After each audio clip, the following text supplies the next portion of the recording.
আজকে এসেছিলাম মুরগোবেড়িয়া বরগাছতলা। তো এখানে কেডি ডান্স গ্রুপ আসছে শুনেই আমি চলে আসছি। তো এখানে কিন্তু কৃষ্ণেন্দু আসছিল, যে গান করে কৃষ্ণ ঠাকুরের এবং নানান গান করে। তো আমরা দেখতে আসছি, তোমরা ফুল ভিডিওটা ওয়াচ করো।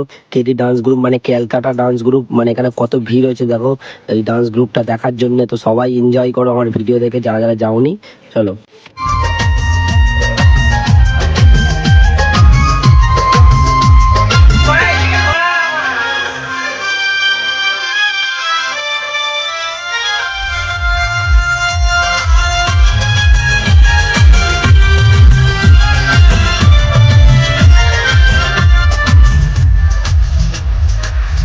কত ভারী তৈরি মোহনা